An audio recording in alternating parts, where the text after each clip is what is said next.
they? All seem to be going bad at the same time. I mean, it's like every week she tells me there's another one, there's another one, there's another one. So, Okay. We also have, the health department has 2 8-year-old.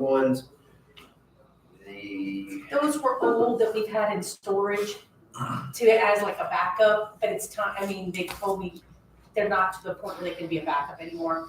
So we've been holding them, all those PCs right Once they can't run, like. there. Yeah.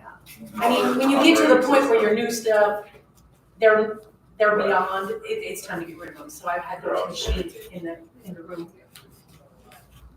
And the auditor does a great job salvaging anything we can, and there's piles of electronics in her office generally. So the other 2, one was from the clerk's office, one was from the prosecutor's office, as she mentioned, they're just kind of sitting there on an as-needed basis, but can't use it anymore.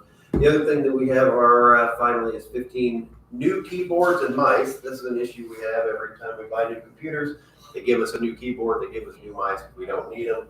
So I don't know what to do with them. And so we've got boxes and piles. They're of brand new in the box, brand new in the bag. I can't do anything with them. But if the one they already had worked, they just keep the one that they had. People either keep what they have or they have wireless that they don't want those. And I mean, they come as a package. Yeah. I do keep maybe 3 or 4 as spares.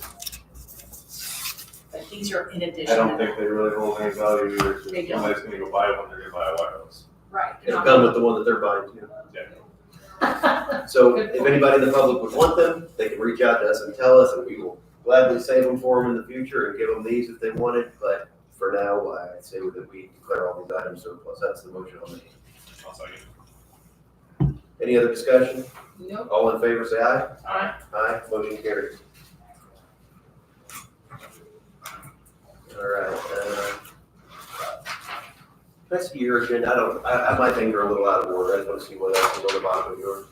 So we did surplus, health board, HVAC. Okay, we can do HVAC. So we have a HVAC temperature control contract that has been put together between the county and Mesmer Mechanical for work that needs to be done at the courthouse. I believe it's been reviewed by council. It's also It's been reviewed by both parties. The contractor is agreeable with its terms. I believe funding is in place, so this would be up to you all at the appropriate time to award the contract. So it's been fine for my review. I think everybody's review is fine. There's nothing else to update on it. No. Other than, last Monday, the council did approve the funds that was advertised a month before. So I think we're good to move forward. I'll move that we approve the construction agreement between DuBois County and Mesmer Mechanical Incorporated. I'll second. Any other discussion? No. All in favor, say aye. Aye. Aye. Anyone opposed? Motion carries.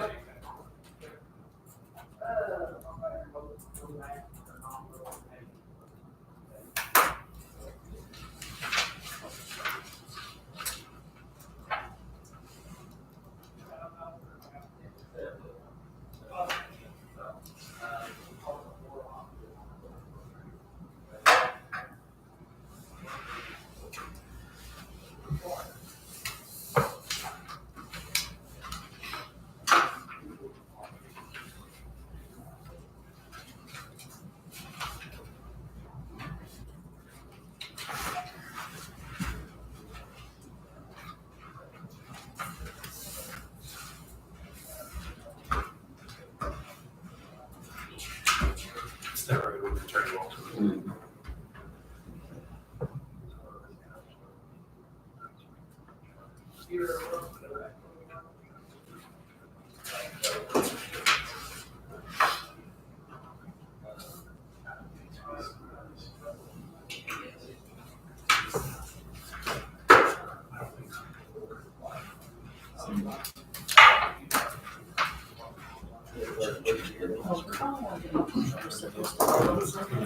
Yeah, I read It's just a consensus, so. Okay, next, I'll give a sewer update. We had a meeting last week with Indiana Finance Authority on February 26th with County Representative Clark Dietz, Baker Tilly, and the City of Jasper.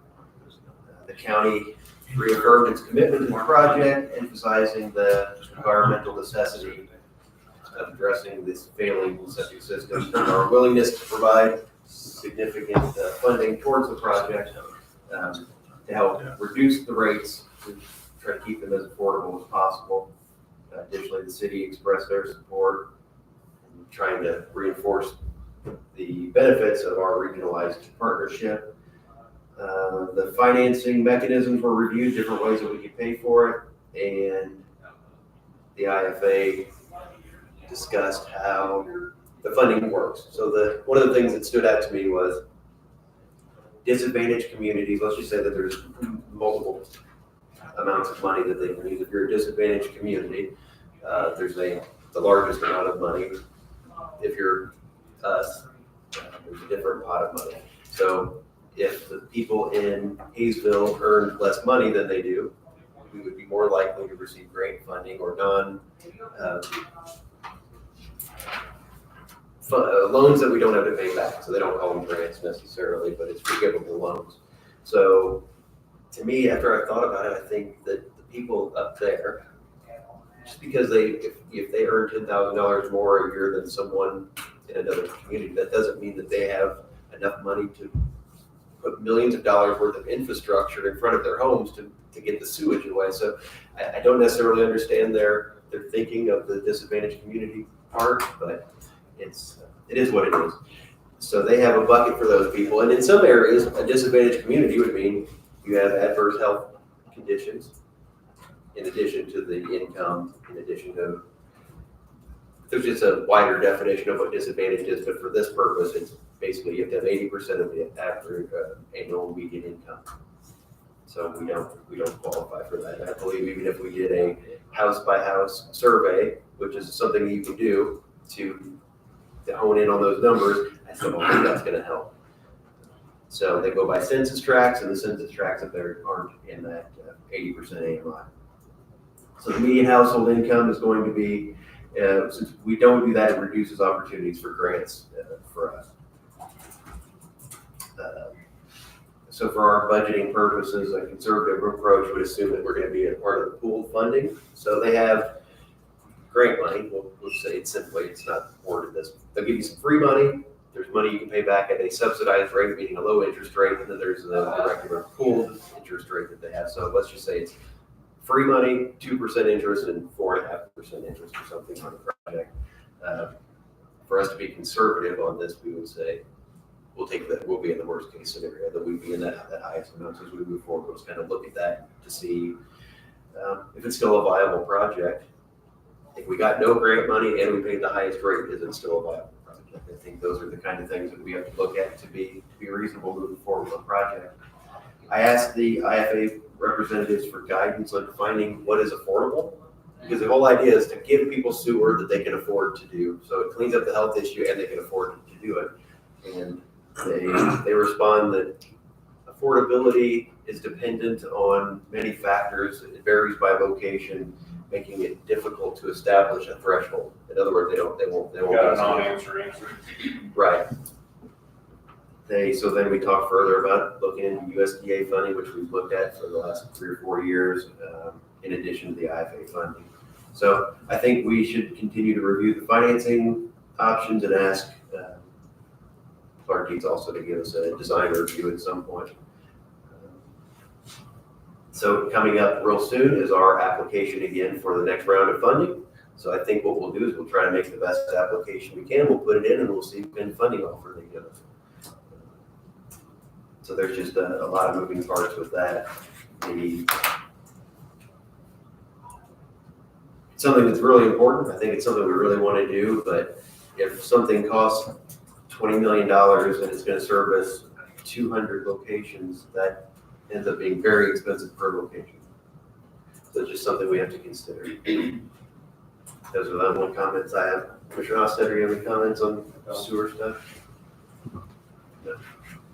So that's an update. We'll see how that plays out.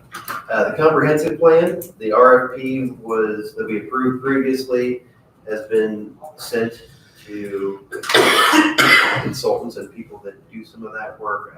I don't know that I have a comprehensive list, but a list was provided to me from another governmental unit, so I sent it to those people. Of course, it's open to anyone. So far, I've received answers from 5 different vendors, and 2 of them sound like for sure they're going to reply. Another one from out of, up north said they're reviewing it. So I think we're going to get some people to reply to our request. So that's an ongoing thing.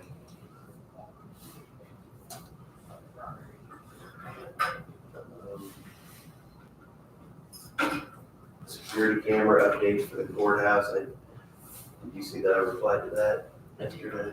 Yeah. I didn't see my email this morning. So we've had Sandy has brought it up before. We've got an issue with our security system over there. So we're gonna have to do an upgrade, and we're going to have to, I think there's a desire to add about 12 more cameras overall, just because there's some blind spots. So we've had, for example, on our south door, if somebody does something on our south door, they're on video, but it's not very good. So we want to make sure that our entrances and exits are covered, and a few more, give us some more visibility outside as well, because there's incidences that happen out here. If we're looking to update it, are we looking to fund this somewhere or somehow, or, I mean, it's gotta start there. We're gonna have money. I don't remember what I put in my email, but I mean, I didn't read it, Yeah. so I can wait. But yeah, we definitely have to look at how we're gonna fund it. I think it would be $30,000 range. I don't remember exactly either, but that's something that's ongoing. So if you want more information on that, you can talk about that.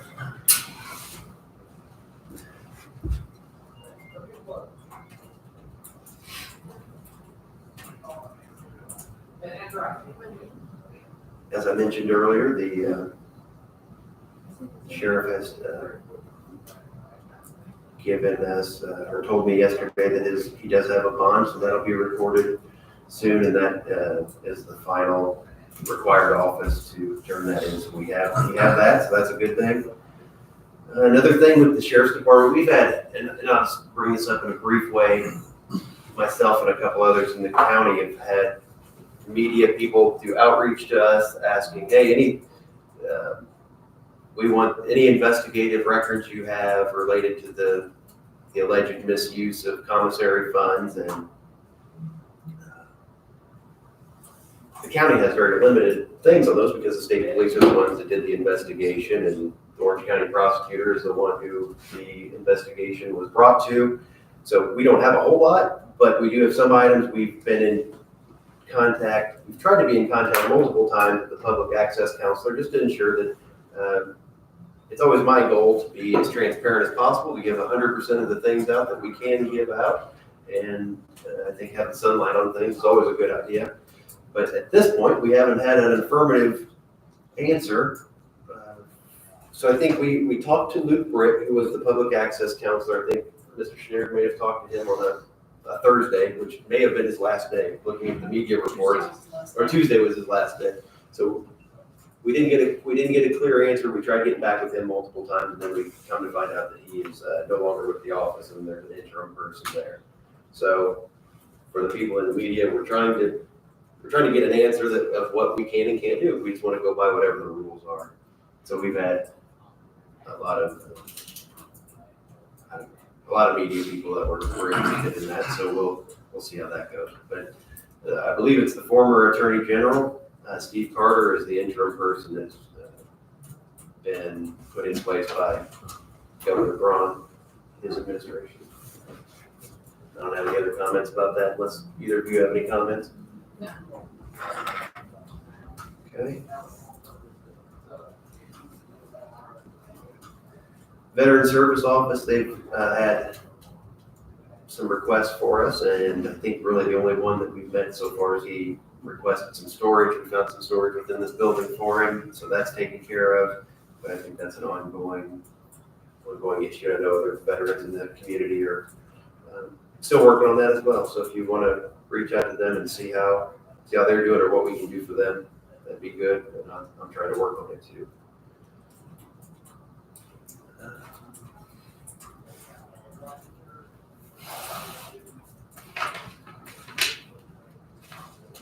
I believe that's all I have. Commissioner Hussetter? I don't have anything additional as far. Okay. Mr. Stefano? Nothing additional.